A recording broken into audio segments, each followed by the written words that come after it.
Assalamualaikum warahmatullahi wabarakatuh.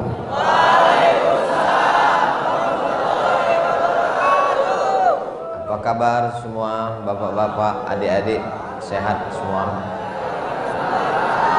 Alhamdulillahirabbil alamin.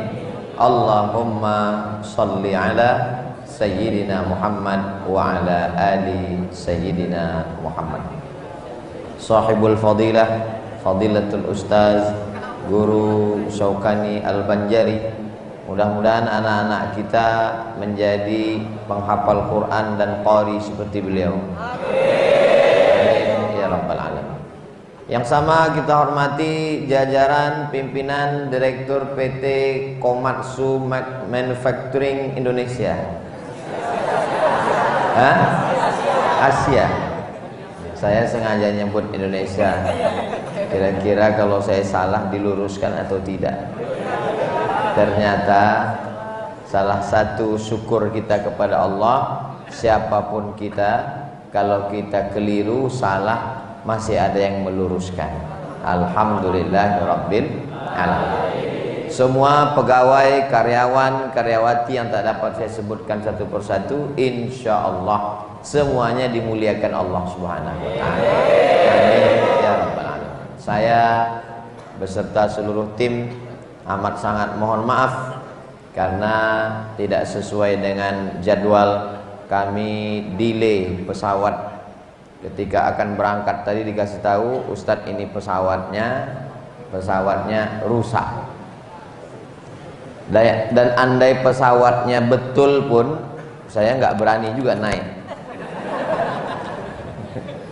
Terus kita naik pesawat ini enggak, kita naik pesawat yang satu lagi Pak Ustadz. Akhirnya kita hanya mampu berencana jumpa jam 4 asar. Rupanya yang terwujud hanyalah rencana Allah Subhanahu wa ta'ala. Itu menunjukkan semua kita berusaha berikhtiar. Kalau tidak kata Allah, maka tidak akan terjadi. Dan kalau Allah sudah berkehendak, innama amruhu idza arada syai'an ayyaqula lahu kun fayakun. Kita ikuti saja rencana Allah, insyaallah rencana Allah itu jauh lebih indah daripada rencana kita. Apa hikmahnya kenapa acaranya malam begini? Kalau bagi saya lebih suka tausiah malam daripada siang. Kenapa? Karena kalau tausiahnya asar tadi jam 4, itu mata jamaah keluar karena di luar masih terang.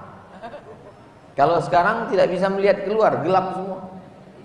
Kalau tadi waktu asar mungkin masih lelah, baru saja keluar dari kantor, masih panas, belum fokus. Sekarang sudah tenggelam matahari, sudah sholat maghrib, sudah tenang. Insya Allah semuanya ada kebaikan dan hikmahnya insya Allah. Amin ya rabbal alamin. Tapi jangan gara-gara ini lalu besok adik-adik nggak punya rencana. Pak Direktur nanya, gimana progres kita ke depan? Apa rencana kita? Rencana Allah jauh lebih indah. Saya tidak mau kedatangan saya justru menurunkan etos kerja. Saya cuma mau berkata, kita punya rencana, kita punya ikhtiar, kita punya usaha. Andai tidak terwujud, jangan kecil hati, jangan kecewa, karena Allah punya rencana yang lebih indah. Mudah-mudahan kita selalu ridha dengan ketetapan Allah SWT. Amin ya rabbal alamin. Tema kita ada 3 keyword, K kunci, word kata. Ada 3 kata yang saya dapat tangkap dari tema yang sudah disiapkan oleh PT Komatsu. Yang pertama, menjadi insan yang bersyukur. Bagaimana cara kita menjadi insan yang bersyukur? Pekerjaan yang menurut kita membosankan, memuakkan, menjemukan, pergi pagi pulang petang, itu adalah pekerjaan yang sangat dirindukan dan diinginkan oleh pelamar yang tidak lulus-lulus. Betul? Tapi karena kita sudah lulus, sudah kerja, dapat gaji, kita menyepelekan pekerjaan itu. Kalau mau tahu nikmatnya punya pekerjaan, coba adakan podcast wawancara dengan orang yang pernah memasukkan lamaran ke PT Komatsu, tidak diterima 10 kali ngelamar, nggak diterima. Coba tanya dia, bagaimana perasaan kamu seandainya kamu lulus jadi pegawai di PT Komatsu? Itulah yang kurindu-rindukan, dan itulah yang diinginkan oleh calon mertuaku yang menolakku karena aku nggak lulus. Rumah yang menurut kita kecil, disepelekan orang, tidak ada indah-indahnya, itu adalah rumah yang sangat dirindukan oleh orang kontraktor. Maksudnya yang kontrak terus belum punya rumah. Istri yang menurut kamu menjemukan, membosankan, nggak ada cantik-cantiknya, itu adalah istri yang dirindukan, diinginkan oleh jomblo yang belum ketemu jodoh. Jadi kita ini mesti banyak-banyak bersyukur. Coba ambil foto-foto yang lama. Kalau masih punya gambar foto waktu masih ngelamar kerja, belum dapat kerjaan, saya sampai sekarang di laptop saya masih saya simpan satu folder surat lamaran kerja. Berapa lamarannya Ustaz? 17 lamaran. Kapan itu Ustaz? Waktu saya baru pulang dari Maroko tahun 2007. Saya buat 17 lamaran, ibarat masang mata kail pancing. 17 pancing saya pasang. Setelah dipasang, pasang, tarik pancing yang satu, hilang umpannya. Tarik satu lagi, hilang mata kailnya. Tarik satu lagi, putus benangnya. Yang lain sama-sama bambunya hilang. Satu pun nggak ada. Apa gunanya folder itu saya simpan? Kalau saya lagi tidak bersyukur, kalau saya lagi bosan, folder itu saya buka, mengenang masa lalu Abdul Somad. Kau mesti banyak bersyukur. Kenapa saya menasehati diri saya sendiri? Karena tidak ada orang menasehati saya. Hari Jumat khutbah mestinya 4 kali.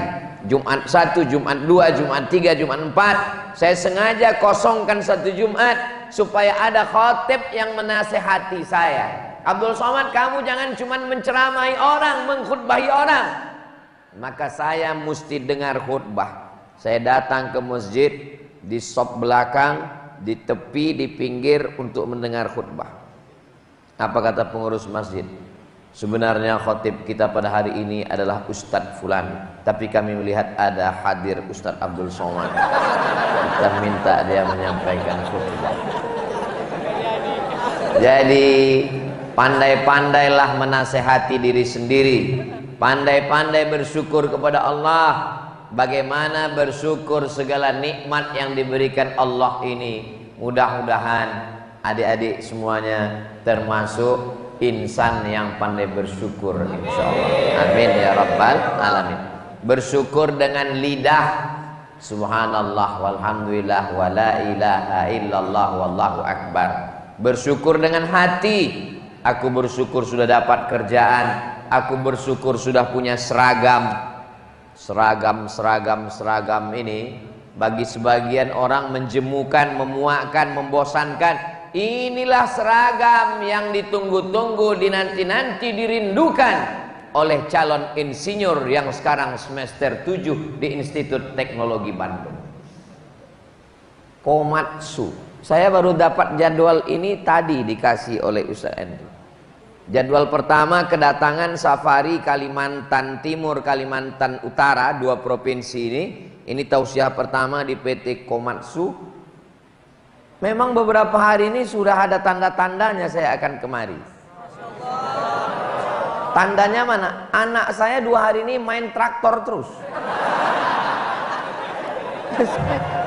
Saya heran. Tadi saya baru nyambung. Pas ngomong dengan Pak Direktur, pas lagi makan Ustaz Abdul Somad, diputarkan videonya, saya lihat. Oh, ini yang dimainkan anak saya 2 hari.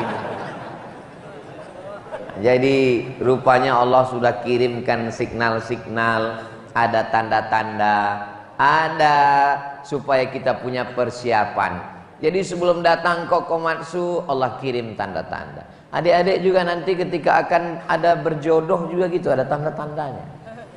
Ustadz, apa tandanya kalau dia itu jodoh kita? Saya dulu juga gitu nanya ke tetangga, Pak, apa tandanya kalau dia jodoh kita?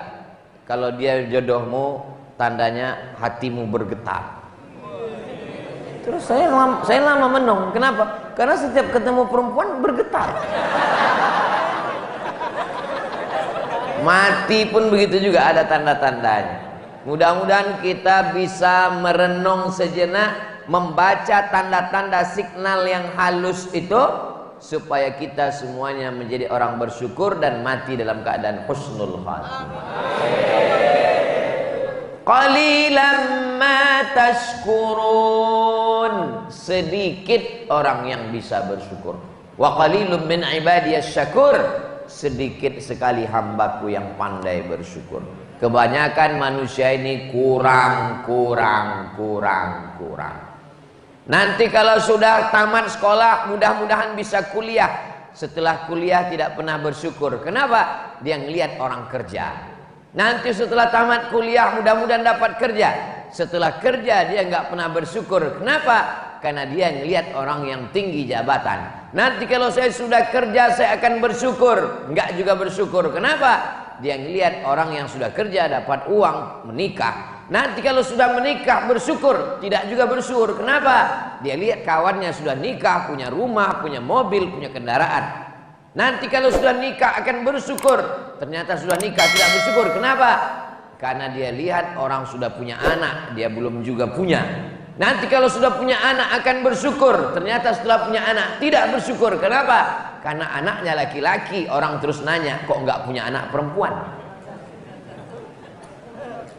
Renungkan nikmat yang sedang ada sekarang.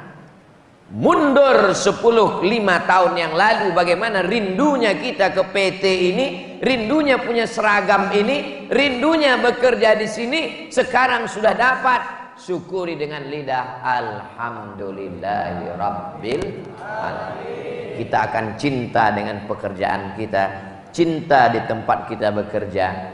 Adik-adik yang sudah bekerja di PT Komatsu ini, di antara nikmatnya bukan cuma seragamnya, bukan cuma gajinya, tapi nikmat yang terbesar adalah di tempat bekerjanya tidak terhalang untuk beribadah, ada masjid. Bayangkan saudara-saudara kita yang mesti bekerja ke luar negeri, ngurus visa, bayar, sampai di tempat kerja sholat pun tidak bisa.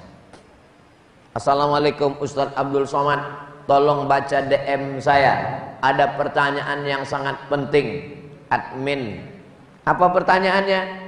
Apa hukumnya sholat di WC? Ini mau ngetes Ustadz Somad atau gimana? Kamu nanya begini apa maksudnya? Mau ngetes?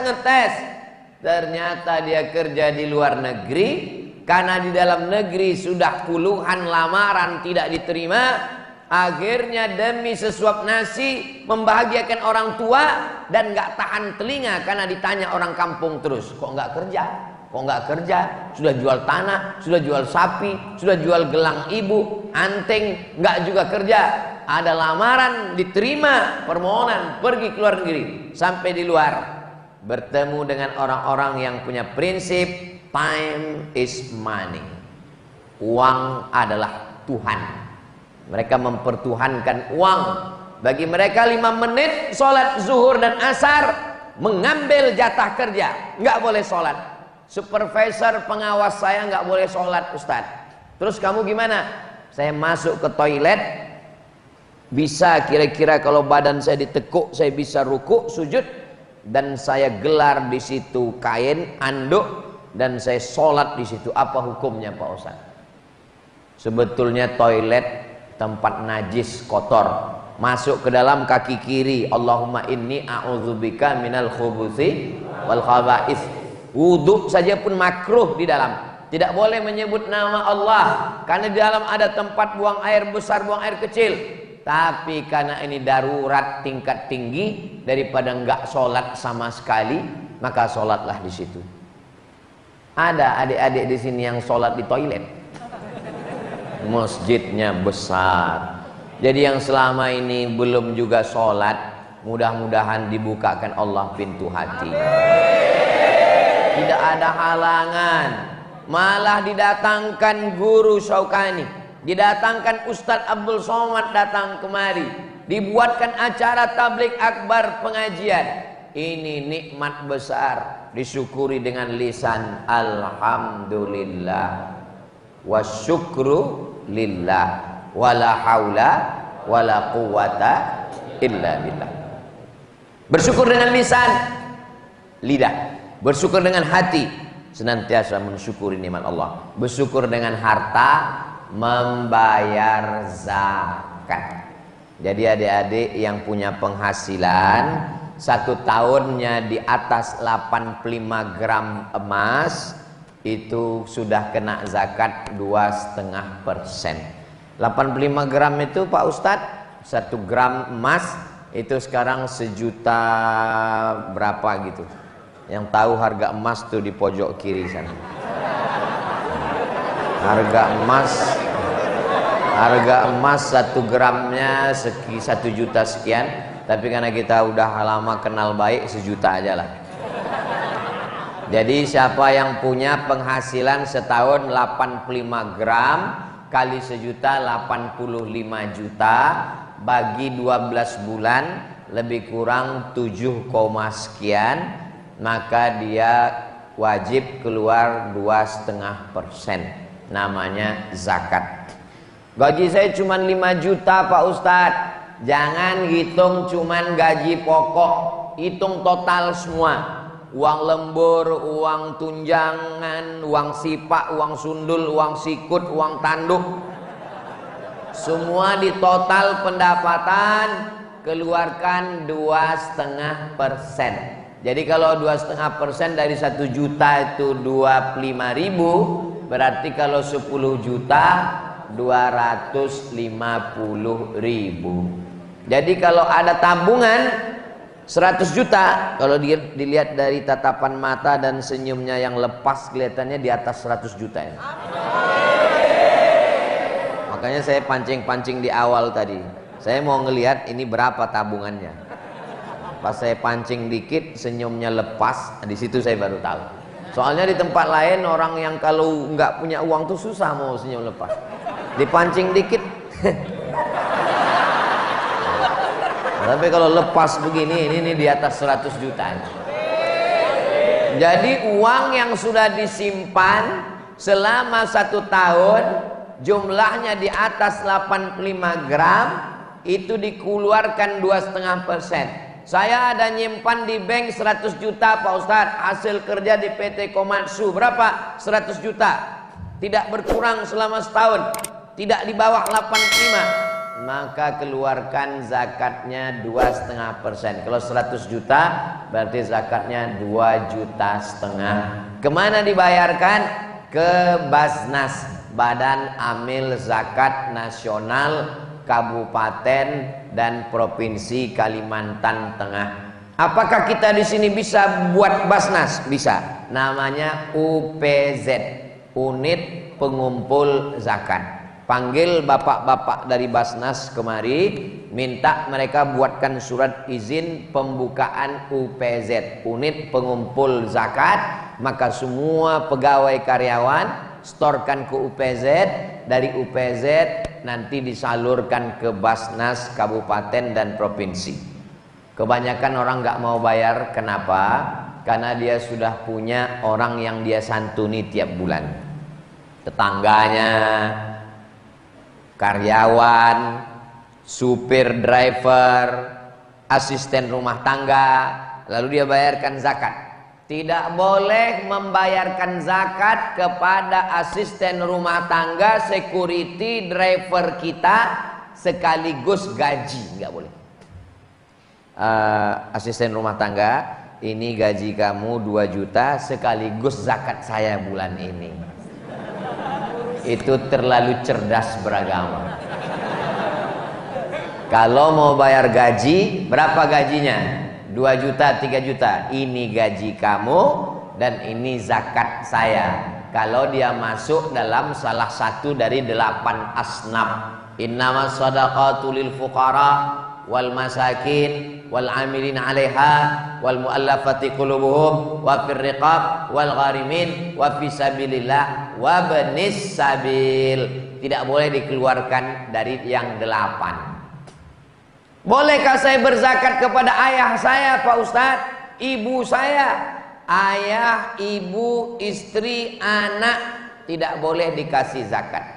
Papa, ini ada hadiah untuk papa sekaligus zakat saya bulan ini. Enggak boleh. 4 orang ini tidak boleh dizakati. Istri, ini belanja bulan ini mama sekaligus zakat saya. Enggak boleh. 4 orang ini tidak boleh dizakati. Kenapa? Karena mereka wajib kita beri nafkah. Itu beda gaji ibu dengan gaji bapak. Ibu punya gaji 10 juta, bapak punya gaji 10 juta. Uangnya sama. Apa bedanya? Gaji bapak di dalamnya ada nafkah istri, ada nafkah anak, ada nafkah orang tua. Sedangkan gaji perempuan bersih 10 juta, tidak berkurang sama sekali. Begitulah hebatnya perempuan. Saya berani nyampaikan ini di sini karena nggak banyak perempuan dan mereka nggak akan membocorkan ini keluar. Karena asalnya perempuan di rumah, waqarna fi buyutikunna. Tapi bolehkah perempuan bekerja? Boleh, dengan syarat dan ketentuan berlaku.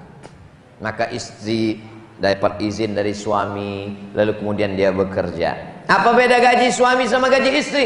Gaji suami di dalamnya ada tanggungan, gaji istri bersih.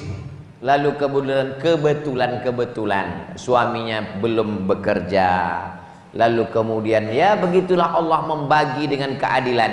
Bolehkah istri berzakat ke suami? Boleh. Istri manggil suaminya, mari kemari fakir miskin.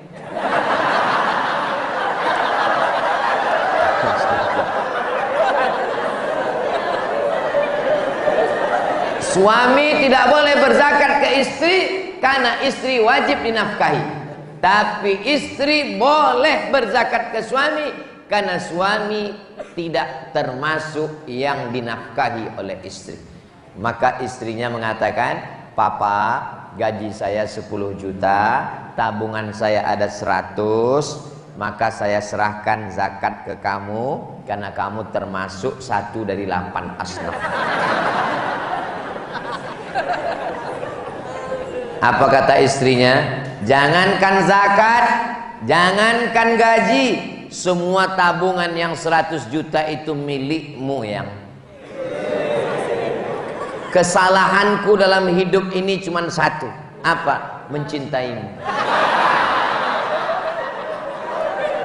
Jangankan gaji, jangankan tabungan, nyawa aku serahkan. Tapi kalau kau macam-macam,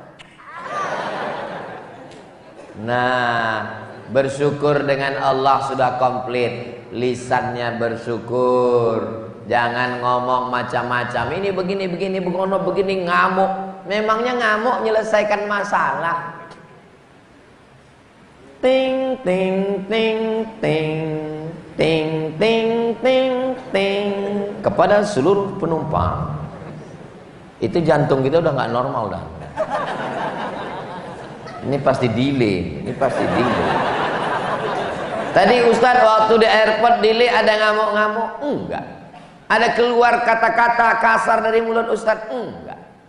Ada keluar kebun binatang dari lisan Ustadz? Enggak. Kenapa Ustadz nggak ngamuk? Udah biasa.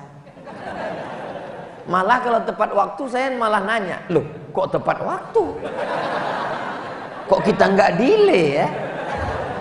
Ustadz jangan ngomong gitu Ustadz. Nanti kalau Ustadz diembargo sama maskapai penerbangan, Ustadz mau naik apa? Saya kan nggak nyebut maskapai penerbangannya. Menjaga kode etik jurnalistik. Marah-marah tidak menyelesaikan masalah.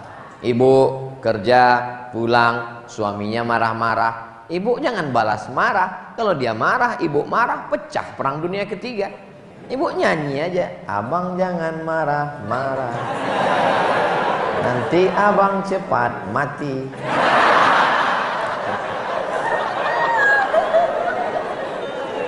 Banyak-banyak bersyukur. Kamu ini sudah kerja, pergi pagi, anak belum bangun sudah pergi, pulangnya malam, tempat kerjanya jauh dari PT Komatsu. Kamu ini orangnya kasar, kamu ini begini begono. Kamu jangan balas marah. Kalau kamu marah juga, apa yang terjadi? Kamu syukuri Allah sudah mengirimkan bidadari surga. Itu yang dikirimkan Allah kepada kamu itu adalah bidadari surga. Tinggal rayu saja dia. Bisa dipending sebentar bidadari surga. Apa kamu katakan saya bidadari surga? Kamu mau merayu saya? Kamu memang bidadari surga sayang. Aku bidadari surga? Iya, tapi aku gemuk mas. Kamu memang bidadari surga, tapi diturunkan Allah di rumah makan. Mudah-mudahan yang belum ketemu jodoh segera dapat jodoh. Siapa yang nggak nerima calon mantu pakai seragam begini? Ini gaji menurut kadar warna kelihatannya.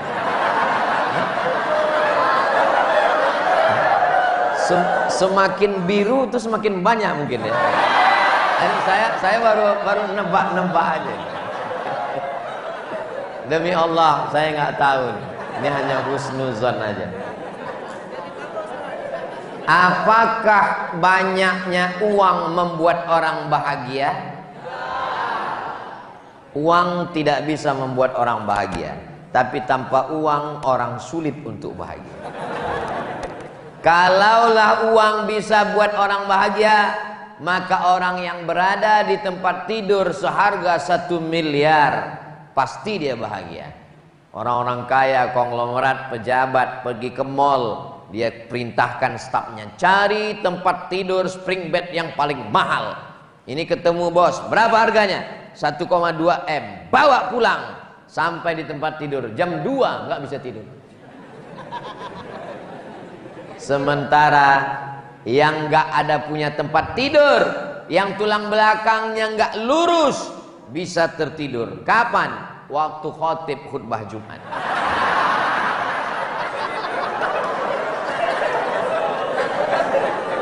Maka saya Ustadz Abdul Somad belum pernah ngamuk marah ke jamaah ketika khutbah ceramah jamaahnya tidur. Belum pernah saya marah. Dengarkan tausiah Ustadz Somad yang streaming, yang YouTube, yang Instagram, yang TikTok, belum pernah marah. Kenapa?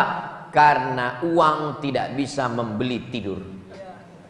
Berapa banyak orang punya uang tapi tidak bisa tidur, kena penyakit insomnia. Pergi ke psikiater, pergi ke rumah sakit hanya untuk beli pil obat tidur. Ustadz tadi berangkat dari rumah jam berapa? Subuh, langsung ke airport Pekanbaru. Dari Pekanbaru terbang ke Jakarta 1,5 jam. Jakarta menantikan pesawat terbang, langsung berangkat ke Balikpapan. Ustadz belum ada istirahat. Disitulah Allah berikan saya keutamaan. Belum ban pesawat itu bergerak, saya udah tidur. Begitu duduk, bangun sampai Jakarta, tidur lagi sampai Balikpapan. Jadi ada satu nikmat yang menurut kita bukan nikmat, itu adalah nikmat. Maka kalau ada nanti adik-adik yang sholat lalu ditegur orang, kenapa kamu tidur? Kata Ustadz Somad, ini nikmat yang belum tentu bisa dibayar dengan uang. Mudah-mudahan kita mensyukuri semua nikmat Allah ini. Amin ya rabbal alamin. Bersyukur. Yang kedua, ikhlas. Air yang tidak bercampur dengan apa-apa, murni, tidak ada warnanya, tidak ada baunya, tidak ada rasanya. Orang Arab menyebut air itu al-ma'ul khalis, air yang ikhlas. Ini kalau di Arab ini namanya al-ma'ul khalis, air yang ikhlas. Kenapa ikhlas? Tidak ada warnanya, tidak ada baunya, tidak ada rasanya. Air ikhlas. Ustadz mesti sering dikasih air ikhlas. Kalau Ustadz Somad dikasih air gula, nanti dia kena diabetes meletus. Kalau Ustadz Somad dikasih minum kopi, nanti dia tidak bisa tidur di jalan, nanti sampai di tempat ceramah dia nggak bisa berdiri, goyang. Maka PT Komatsu bukan hanya bisa membetulkan mesin traktor, tapi juga paham air apa yang mesti diberikan ke Ustadz. Air ikhlas. Oh, ini Ustadz Somad nih kelihatannya nyindir ini. Saya ustadz yang tidak pandai sindir menyindir. Saya orangnya langsung to the point. Buka daun nampak buah. Ustadz mau minta teh manis ya? Saya sudah dikasih makan dan minum tadi di belakang. Itu maka saya berdiri tegak. Tadi ditanya, Ustadz duduk atau pakai kursi? Saya tegak berdiri. Kenapa? Karena kalau saya duduk di kursi, lalu kemudian Pak Direktur, guru, adik-adik di bawah, saya duduk, saya merasa diri saya seperti Fir'aun.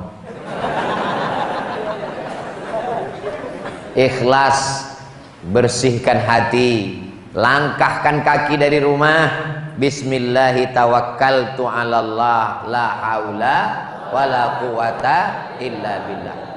Selama adik-adik bekerja, dari mulai pagi, sore, petang, lembur, malam, itu insya Allah bernilai ibadah. Yang sudah punya istri, punya anak, ayah ibunya ada, maka dia menanggung 4 nafkah. Istri, anak, ayah, ibu. Mereka suap nasi dengan ikan. Allahumma barik lana fima razaqtana wa qina azabannar, halalan thayyiba. Untuk bayar anak sekolah TK, SD, SMP, SMA, kuliah, maka itu bernilai ibadah. Tapi jangan sampai lupa ibadah mahdoh. Kerja ini ibadah. Ibadah dari mulai masuk pagi sampai pulang petang ibadah. Tapi ada satu lagi namanya ibadah mahdoh, pure, original, murni ibadah. Itulah dia sholat. Jangan sampai gara-gara ini, gara-gara ceramah Ustaz Somad, hayya 'alas shalah, dari masjid Baitul Muttaqin, rumahnya orang bertakwa. Dia tetap juga kerja di kantor, buat laporan, masang mesin, alat berat, semuanya. Begitu ditanya, kamu nggak sholat? Ini adalah ibadah. Ibadah ada 2. Satu ibadah mahdoh, sholat. Satu lagi ibadah ghairu mahdoh. Dia tidak ibadah, tapi kalau disebut nama Allah, maka dia bernilai ibadah. Ada orang ketika sholat dia sangat khusyuk, gatal kepalanya, garuk sekali, takut dia, matanya hanya melihat ke tempat sujud. Tapi begitu bekerja tidak on time, tidak tepat waktu, terlambat, malah terlambat datang, pulang cepat. Pas ditanya, kamu kenapa lambat datang pulang cepat? Kita tidak boleh bersalah 2 kali dalam sehari. Kalau sudah salah di awal, jangan lagi lambat pulang, mesti cepat.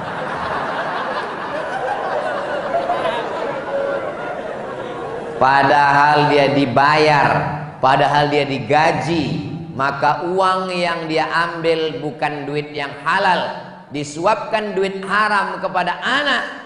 Anak yang tidak berdosa makan haram. Bapak ibu hafal semua ayatnya. Nasiyatin kadzibatin khati'ah. Nasiyatin ubun bagian depan, kadzibatin pembohong, khati'ah pelaku dosa, yang berdosakan tangan, yang berdosakan lisan, yang berdosakan kaki, yang berdosakan mata. Kenapa ubun yang berdosa? karena ketika kita makan dari duit haram, sepiring nasi berubah menjadi setetes darah. Setetes darah dari jantung naik ke otak, maka isi otak menjadi haram, jahat. Dari mana otak dapat darah? Dari jantung. Dari mana jantung dapat darah? Dari makanan. Semua kejahatan berawal dari makan haram. Jangan makan haram. Betul Pak Ustadz. Saya punya teman kawan, ngobrol dengan dia 5 menit. Menit pertama aja yang halal. Masuk menit kedua, menit ketiga ngomongnya kok haram terus ya. Matanya kok ngelihat haram terus ya. Itu salah satu sebabnya kalau diurut-urut mundur ke belakang. Mata bisa melihat dari mana? Karena diperintahkan otak. Otak memerintahkan mata, lihat haram. Otak memerintahkan lisan, ngomong haram. Otak memerintahkan kaki, langkah haram. Otak memerintahkan lidah, ngomong haram. Dari mana anggota tubuh berfungsi? Dari otak. Otak dapat perintah dari mana? Dari darah. Darah naik ke otak dari mana? Dari jantung. Jantung menyemburkan darah. Jantung dapat darah dari mana? Dari makanan. Sepiring nasi yang kita kunyah itu akan berubah menjadi setetes darah. Jangan kasih anak istri uang haram.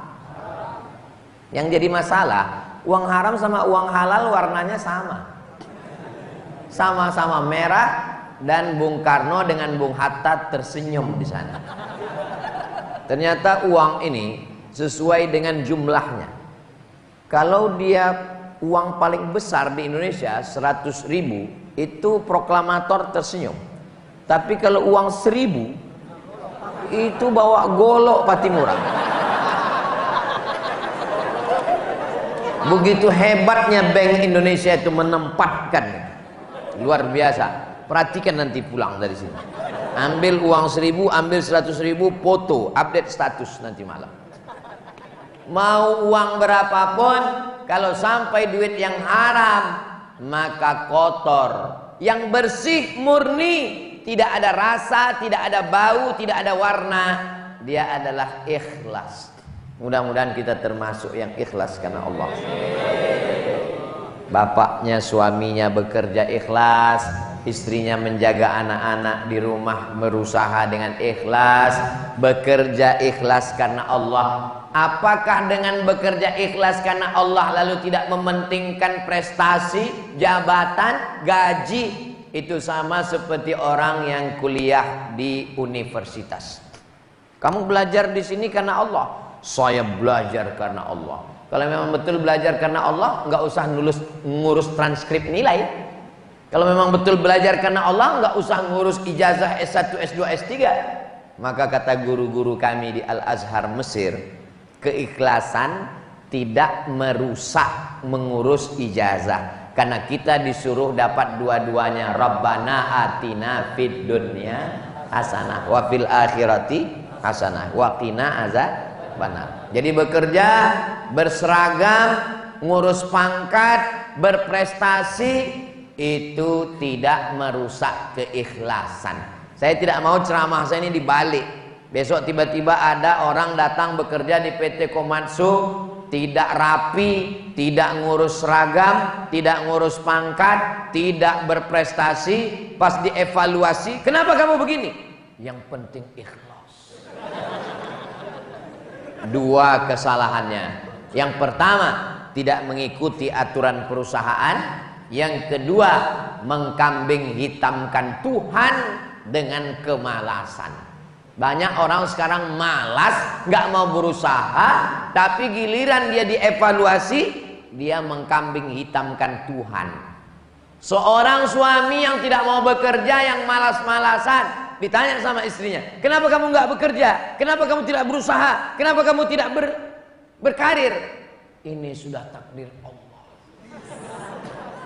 Ini bukan ahlus sunnah wal jamaah. Ahlus sunnah wal jamaah itu bedanya dengan Jabriyah. Dia ada al-kasbu wal ikhtiar. Ada usaha, sekolah sesuai dengan jurusan. Saya yakin dan percaya adik-adik ini dulu pasti sekolahnya itu dari kecil sudah kelihatan jurusan. Coba sekolahkan anak-anak kita sesuai dengan jurusan. pasti insya Allah dia berprestasi.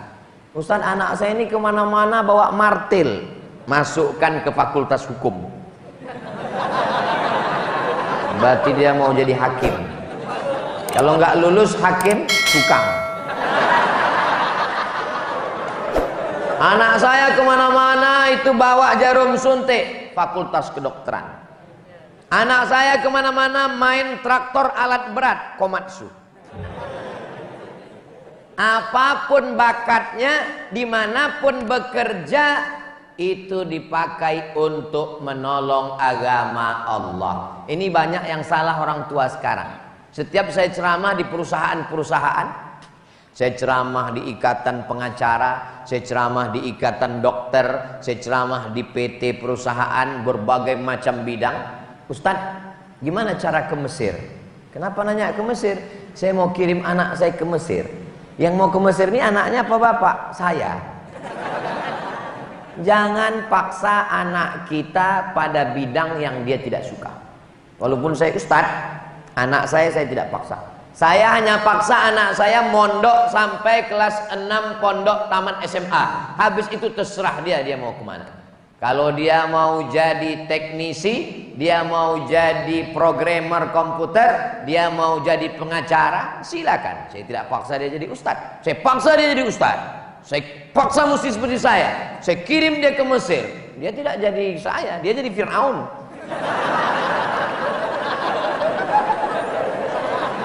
Jadi pegawai PT Komatsu dengan tulus ikhlas bekerja, kasih anak istri makan halal, bayar zakat, bisa menolong agama Allah. Allahu Akbar. Dengan apapun, kalau engkau sudah dipakai Allah, maka jangan cari peluang yang lain. Jadi jangan menyangka kalau menolong agama Allah itu hanya Ustadz Somad. Menolong agama Allah dengan guru, dengan Al-Quran. Guru diberikan Allah dengan suaranya dan hafalannya yang kuat. Itu ayat Quran yang beliau baca tadi pakai qiraat Warsh. Tak sama dengan qiraat yang kita baca, qiraat Hafs an Asim. Bisa beliau hafal tidak melihat Quran, ingat qiraat Warsh dengan Hafs, ingatan kuat. Suara bagus. Kamu suara bagus? Bagus Pak Ustadz. Hafalan? Error. Kamu hafalan bagus? Hafalan bagus Pak Ustadz. Suara? Macam kambing ditarik. Tidak ada manusia yang lahir tanpa bakat. Suara tak bagus, hafalan tak bagus, mungkin dalam bidang lain dia bagus. Allah itu maha adil.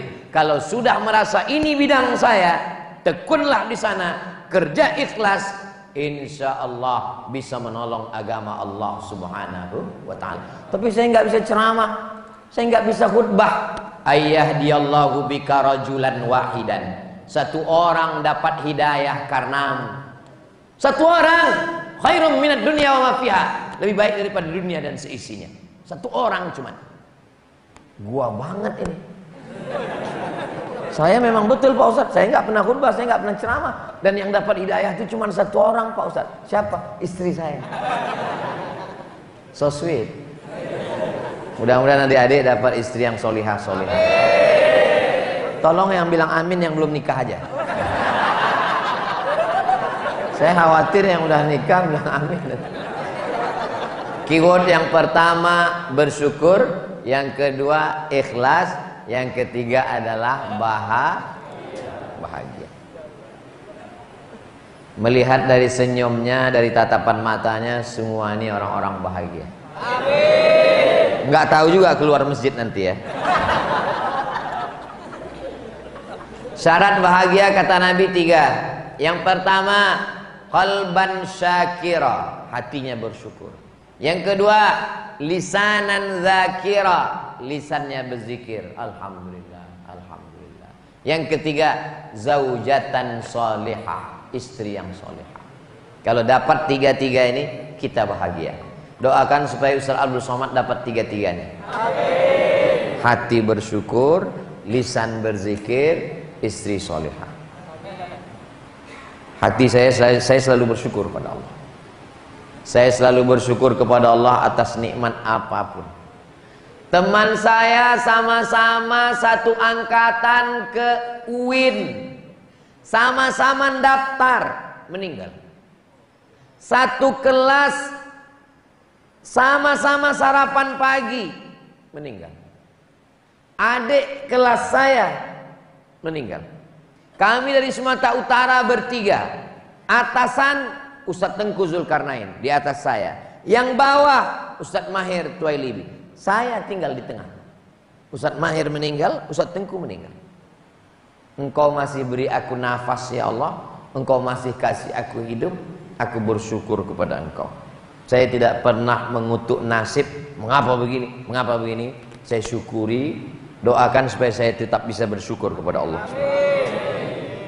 Yang kedua, lisanan zakira.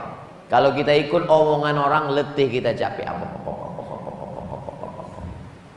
Makanya orang kalau ketemu dengan saya di luar masjid, di luar tausiah, Ustadz Somad ini orangnya cool banget ya. Kalau Ustadz kalau pas ngomong itu, tapi kalau pas ngobrol, apa yang mau kuomongkan? Apa yang mesti dicakapkan? Kalau saya ngomong depan orang banyak, yang saya sampaikan hadis, saya sampaikan ayat. Tapi kalau sudah, saya lebih banyak mendengar. Kenapa? Tidak usah banyak ngomong, banyak cakap yang tidak bermanfaat. Setiap katanya akan diminta tanggung jawab. Ada juga orang yang nggak ngomong, tapi jempolnya jalan terus. Habis grup-grup WhatsApp, serang. Maksudnya bukan hanya sekedar lisan, tapi juga tangan. Hatinya bersyukur, lisannya berzikir, dapat bidadari surga yang selalu menenangkan hati. Mudah-mudahan kita semua selalu diberikan Allah kebahagiaan, insyaallah. Bahagia tidak bisa dibayar dengan uang. Man as'adun nas, siapa orang yang paling bahagia? Dijawab, man as'adan nas. Yang paling bahagia adalah orang yang bisa membahagiakan orang lain. Itulah orang yang paling bahagia. Tadi saya dari Pekanbaru pakai baju putih, pakai sorban, siap sudah. Ustadz Atta, nanti kita sampai di tempat tausiah, saya pakai baju, pakai sorban. Ya, begitu sampai di PT Komatsu, berubah bajunya diganti. Ini baju dari Komatsu. Sorbannya pun diganti juga. Oh, ada logonya, Reman.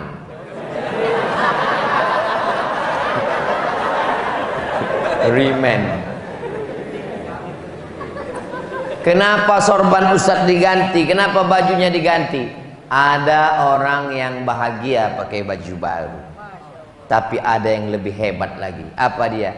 Dia bahagia melihat orang lain pakai baju baru. Itu yang lebih the best lagi. Ada orang bahagia melihat dirinya bahagia. Tapi ada yang lebih hebat lagi. Siapa? Ikut bahagia melihat kebahagiaan orang lain. Itulah orang yang paling bahagia. Bahagia makan enak, minum enak, bahagia. Tapi ada orang lebih bahagia. Dia beli nasi bungkus 2, dia pergi ke panti jompo menemui orang-orang tua. Karena dia tidak bahagia kalau dia hanya makan sendiri, dia bahagia melihat orang lain makan. Assalamualaikum Bapak panti jompo. Waalaikumsalam. Berapa orang semua yang ada di panti ini? Ada 100 orang. Saya mau ajak mereka makan. Semuanya? Enggak, 1 orang aja.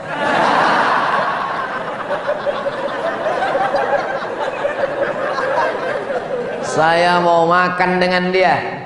Melihat kerut tangannya, uratnya keluar. Kita sedang melihat diri kita 30 tahun yang akan datang.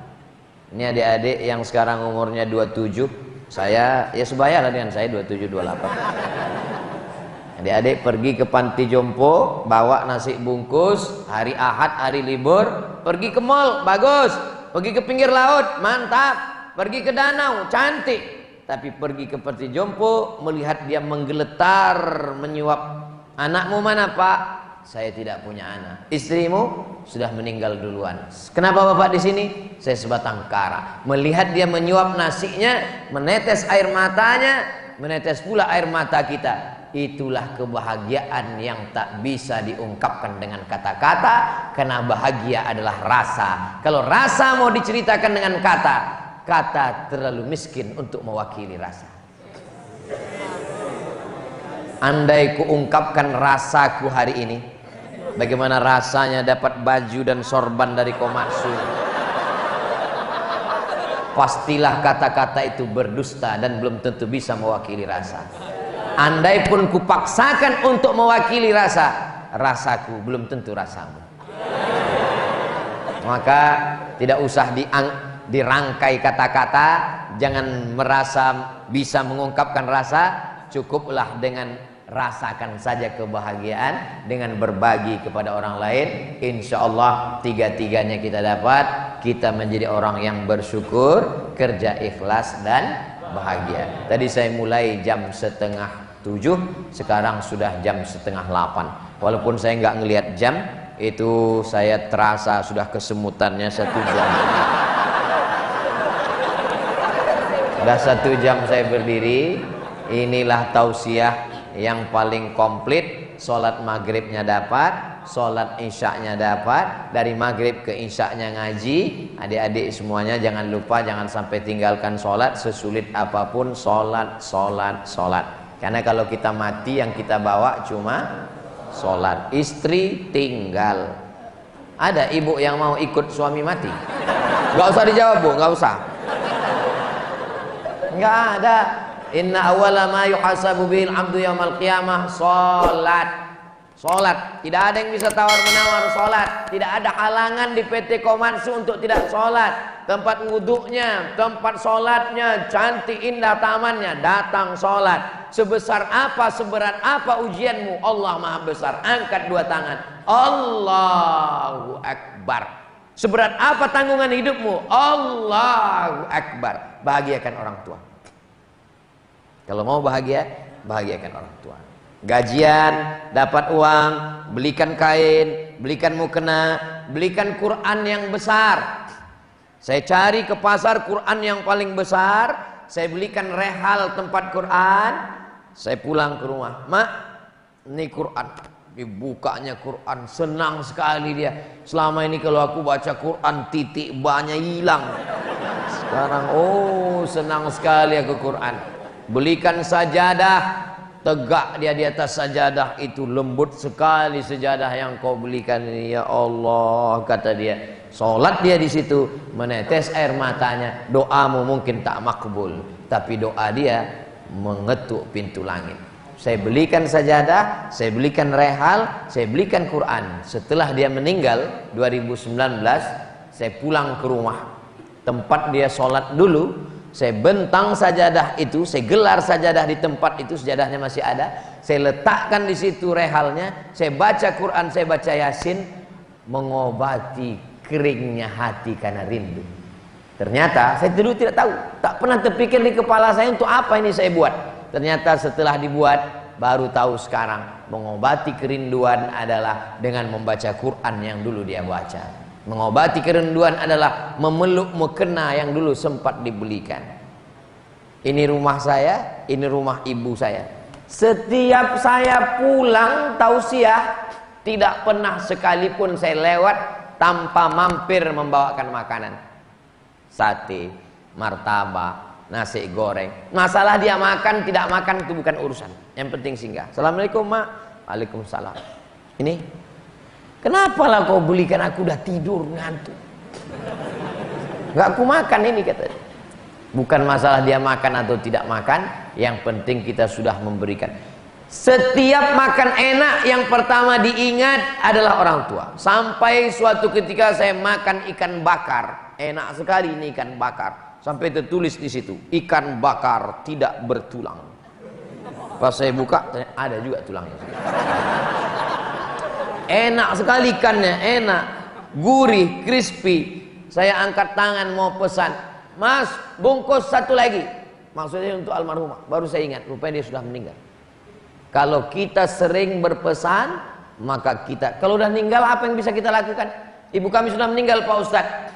Pulang dari tempat kerja dapat gaji, beli minyak 1 kilo, gula 1 kilo, beras 10, nggak sanggup 10, 5 kilo, roti gabin 1, sarden 2, susu saset teh, kopi, bungkus, bawa. Sejak meninggal almarhumah sampai sekarang, saya tetap memaketkan 300 paket sampai sekarang. Sebagiannya duit saya, sebagiannya dari jamaah. Ustadz pakai duit Ustadz? Iya. Dari mana Ustadz punya duit? Ustadz memangnya orang kaya? Enggak kaya. Tapi semua yang diupload di video itu dibagikan melalui channel Ustadz Abdul Somad Official. Subscribe, like, share, and comment. Allahu Akbar. Allahu Akbar. Kalau adik-adik mau bahagia, maka bahagiakan orang tua. Insya Allah. Kalau masih ada dia di rumah, pulanglah. Pulang malam ini, berikan makanan kesukaannya, belikan kain, belikan mukena. Kenapa? Nanti duitmu banyak, tapi tak ada lagi yang bisa tempat engkau berbagi cerita. Sekarang mungkin belum terasa, tapi nanti barulah kalian mengatakan, betul kata Ustadz Somad. Jadi selama ini nggak betul. Itu yang dapat saya sampaikan. Terima kasih atas segala perhatian. Mohon maaf atas segala kesilapan dan kekhilafan. Mudah-mudahan tetap terus semangat, terus bersyukur, terus ikhlas, dan terus dalam kebahagiaan. Ala hazihin niyah. Al-Fatihah.